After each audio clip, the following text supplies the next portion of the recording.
Okay, welcome to Pentland Junction and another one-take review.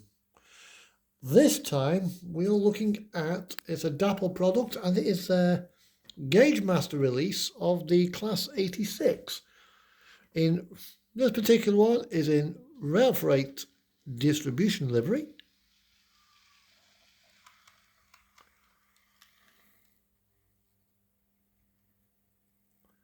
There we go.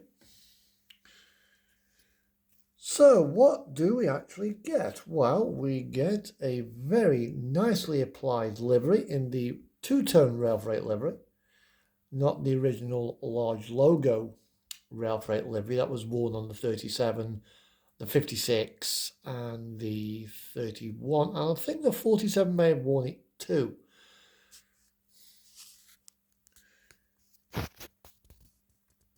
Now, you also get with this a rather nice, although it's actually too long to be in scale. It's more this particular one has the Favely type pantograph. Other versions of the 86 do come with the single arm high speed. It is not spring loaded, it is fully posable. However, if you're running with your catenary, I suggest that you make yourself a little gauge, like that, to ensure that you always have your pantograph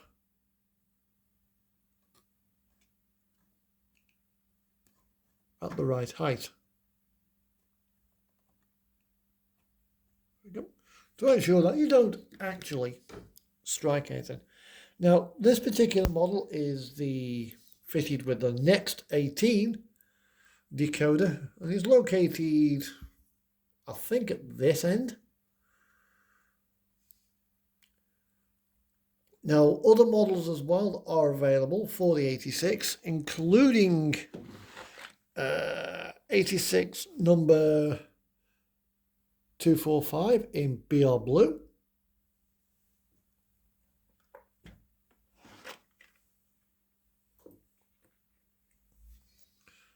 '86 235 is another Gauge Master release, and this is Novelty.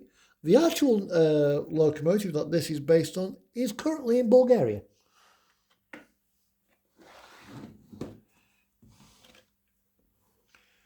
And there is also, again, seen here with the high-speed pantograph, Mons Meg. And there's also a couple of Freightliner releases as well in the power. I think it's in the power hall livery they call it, the green swoosh livery. Now, she's DCC ready because she's got, as I said, because she's got the Next 18. She is fitted with front and rear lights. And if my memory serves me right, although I'm not going to take the body off because then it involves stretching some wires, because the PCB is on the loco, but the lights are on the body, and there's a fly lead between the two. So if ever you take it off, be very, very careful as you don't pull the wires out. I've done that with the DBT and it's done and done because it breaks the wires. So this particular one, other details on it is the, I don't think they call it TDM, Time Division Multiplex, but it's got the later multiple working gear, which are depicted, which are these things here. There, that orange plug there, with that black wire going to there. There's one inside and repeated on the rear of the loco as well.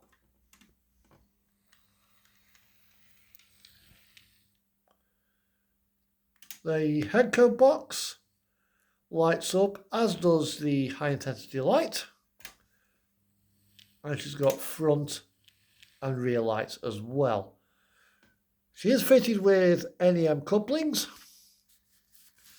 My recommendation with the 86 is, if you can, fit it with magnetic couplings, because the NEM pockets over time do get a little sloppy.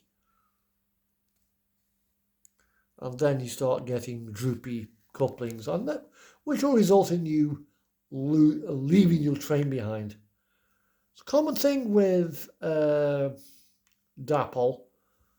Not so much with Bachmann or Farish, but mainly with Dapol. They are, I think it's the plastic that they use is a little bit softer. So with this one, spring couplings probably will be better. But yeah, everyone's moving to NEM. So my recommendation is to fit magnetic couplings on your primary coupling end.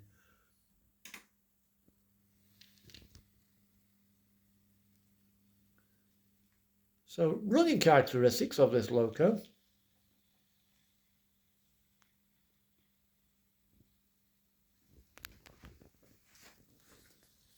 Very quiet.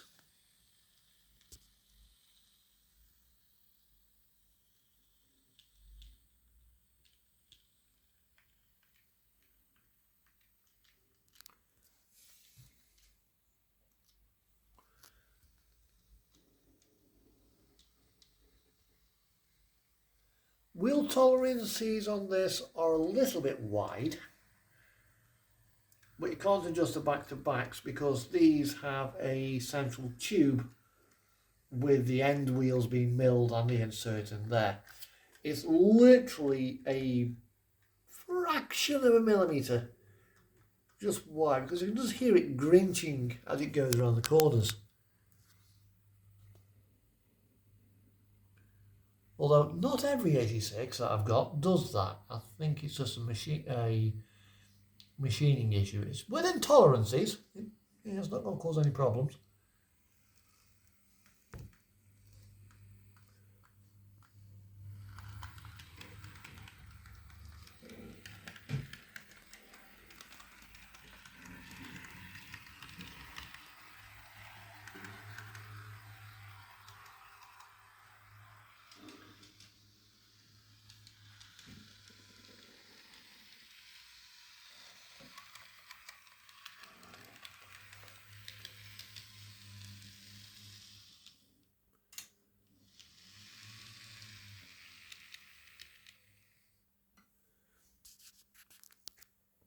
Other detailing that is available on the Class 86 are the fire suppression bottles, which are located up on the top here.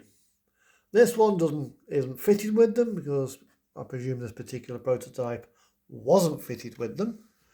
But Mons Meg has got one located across the cab here.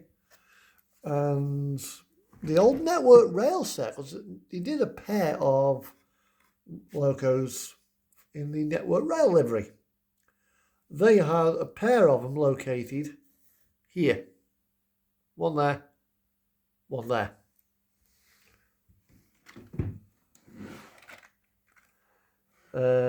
Novelty and 245 are not equipped with the fire suppression bottles, so it looks like it's a later thing, kind of puts them within a certain period.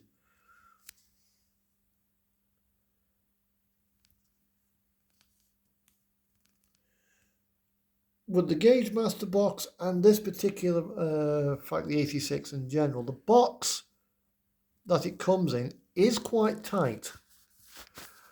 As a result, trying to get the thing out, I actually broke a buffer. So I've had to replace a couple of the buffers on one end. To do that, I've got an old 66, which has got very, very similar shaped buffers. So I just drilled out the hole and put new buffers on. So just be careful when you extract it out of the gel case box. Dapol are known for having their boxes quite tight, which is a bit of a letdown. So ideally, if you're you'd be probably best with a thin piece of fabric, a little ribbon or something, just to go around the body. So you can pull that out without having to risk damaging any of the fine details. The motor in this case has I think it's an open card, but I'm not sure if it's cordless. I think it's like an open motor with, does look like it's got flywheels on. Yeah, she's got 2 flywheels, one there, which makes it smooth. Getting the bogies off to clean is really, really simple. They just pull off, and then you can just flex the frame and literally just take the frame off the gearbox. The contacts on this thing are very much like Kato, where you put the end pins couple up to the contact strips on the side of the bogie, which makes it very, very easy when you're trying to clean the bogies out if you ever get fluffed up and contaminated.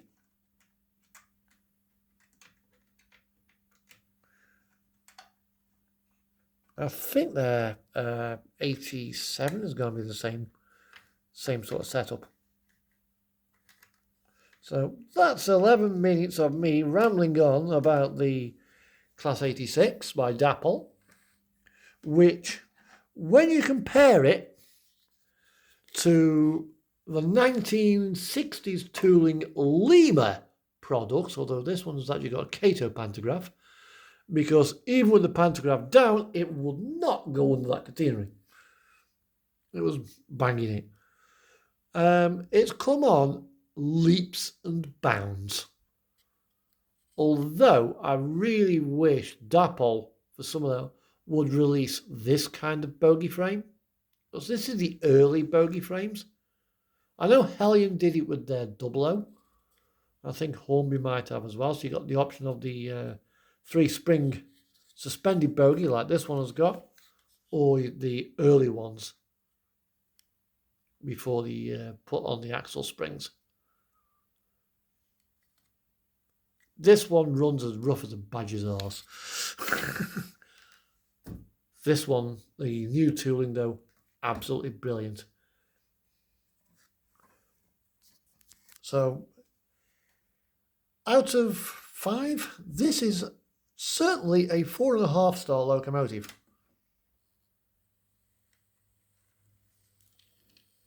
Absolutely beautiful. If you're running an electric layout on this should definitely be on your purchase list.